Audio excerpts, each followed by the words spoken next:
Now, your starting lineup for Sports Sunday. Starting at anchor, a 5'4" Aries from Centerville, Virginia, and a wannabe Wisconsinite. She's a former cross-country star at James Madison University. Put your hands together for Jenn Chapman. Also starting at anchor, a 6-foot Leo from Birmingham, Alabama. He's got a degree in graphic design from ITT Technical Institute. He's a father of 3, B.J. Millican.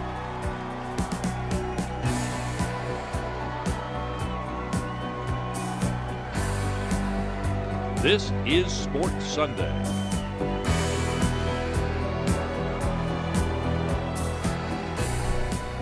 We are off and skating with college hockey. That's right. Last night, the Providence Friars were busy winning the NCAA championship. That's all.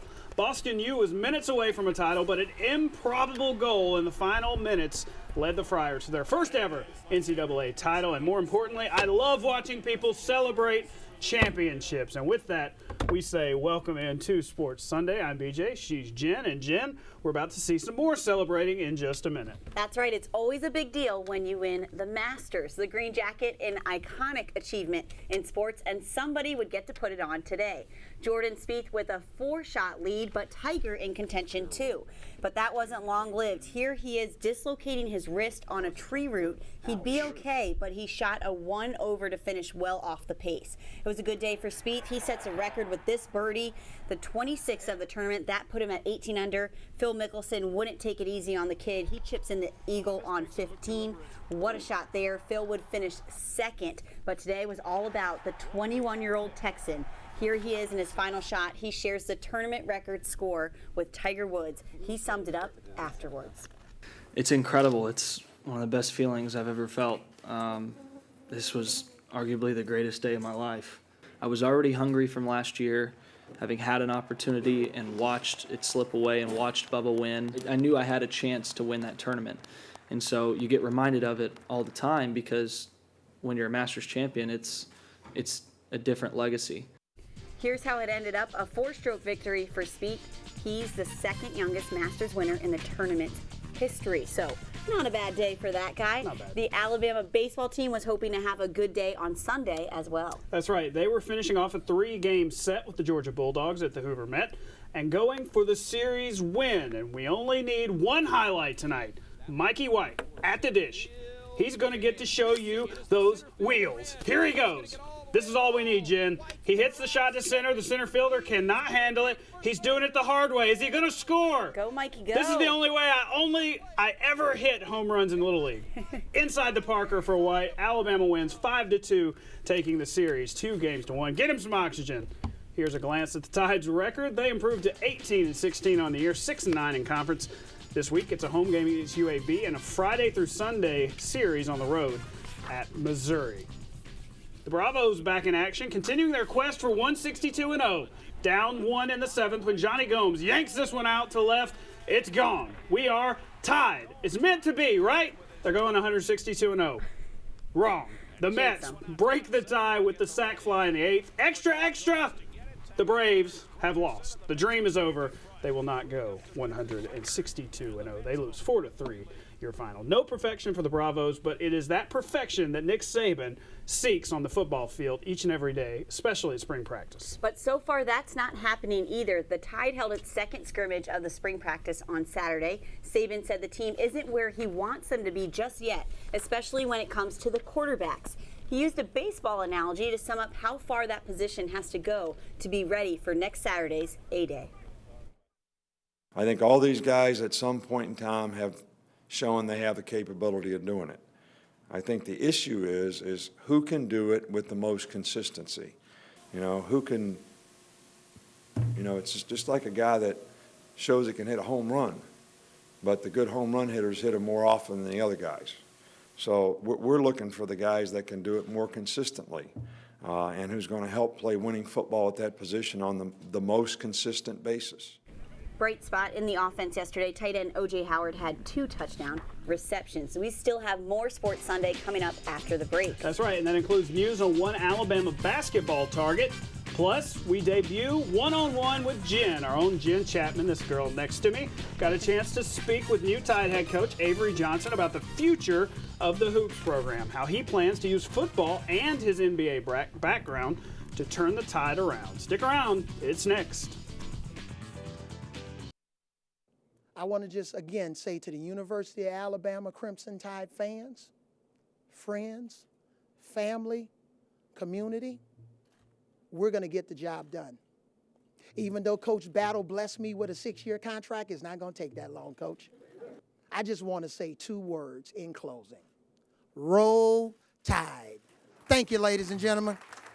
There you go. A rousing press conference for Avery Johnson. So much so, lots of excitement that he got his own artwork at Druid City Brewing. Check it out. Wow. Avery crossing the Black Warrior River a la George Washington. Now, Alabama fans hope before too long we're talking statues and not just chalk drawings. It's that energy you saw that has fans all over excited about Coach Johnson, and I got a chance to talk with him one-on-one. It's official. Avery Johnson is the new head coach at Alabama men's basketball. Avery, introduced today. What were your initial impressions and why did you want to come to Alabama? Jen, my initial impressions were that I'm really wanted here. And we have a lot of folks that are just thirsty for something incredible and unbelievable to happen with men's basketball. I could feel the energy ever since I stepped foot on campus, and I'm just glad the Board of Trustees, Coach Battle, and all of the fans have so much confidence in my ability to do the job here. So I'm just thrilled, excited. My family's excited. I can't wait to get on the recruiting trail. And you've had success at the NBA level, so everyone's been talking no college coaching experience. But I talked with your college coach, Ben Jobe, a little bit ago, and he said that the college game is what you're made for. Do you agree with that? Yeah, I think the transition from college to pro is harder. We've had a lot of coaches that have been very unsuccessful when they tried to come up to the pro ranks. So I think coaching is coaching, but I believe because I've had a son play on the college circuit, play on the AAU circuit, I've had a chance to see the different nuances of the game on each level. And I think because I'm kind of an unknown, maybe that'll hopefully give us somewhat of an advantage in the way we want to play. But I have a wealth of experience in basketball, and I think that's all that matters. Well, you kind of led into it a little bit. Your son's at Texas A&M, AJ Jr. Yeah. So what is that going to be like? He's been blowing my phone up. He's dad. He's trying to give me tips on what to do, but he's great because obviously he's at one of our rival universities in the SEC. But at the same time, he's still my son. So he's pumped up about it. My daughter's excited.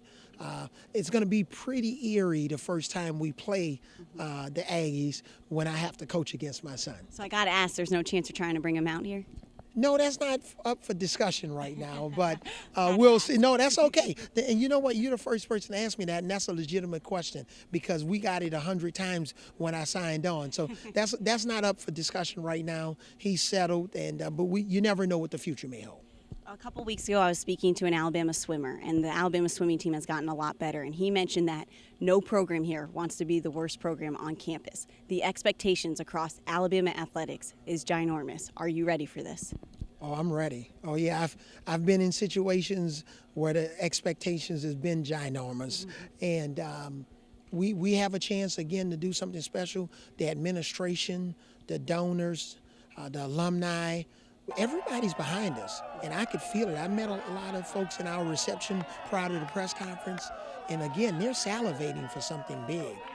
So let's we're going to make sure that we get it going and get it done, and hopefully it won't take very long.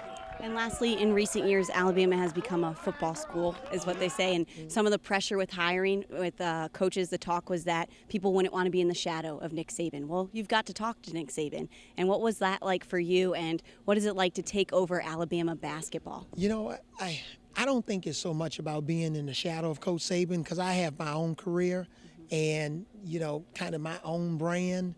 And I've had a tremendous amount of success in my own way. But Coach Saban has embraced my arrival here. We had a chance to meet. and he wants basketball to get to an elite level. You know, he doesn't want to continue to get the question about what's wrong with Alabama basketball. He wants us to be partners to not only make, obviously, the rest of the sports better, but he wants basketball to get there. He's going to support us. He's going to support me. We're going to spend some time together picking each other's brain. We know we both are understandably busy, but he's going to be a great resource. And I think I'm not only going to be, I don't want to be in the shadow. I want to be a partner with Coach and walk side by side with him. And I don't know if you're aware, this fan base is very excited because your Twitter followers have gone up over 20,000, I believe. Have you seen that? I haven't checked it. My Twitter followers over 20,000? Yes, you are just climbing quickly. I was at 10,000 I think you tweeted tweeted out hashtag Roll Tide and it just exploded. Oh, wow. Well, again, Roll Tide Roll. And my son said hashtag RTR. RTR, correct. Yeah. He's got the lingo down. Well, Coach Avery, obviously this is exactly the charisma and smile that people have been waiting for in Alabama basketball. It's a new era is about to begin. One guy Coach Avery hopes to lock up is Theodore guard Dazon Ingram. He tweeted last night that he won't commit on Monday as he originally planned. The signing period begins on Wednesday. He's also getting recruited hard by Kentucky and John Calipari. So big decisions coming up for him. That's right, but the only decision you have to make is to come back and see what our favorite things are for this week.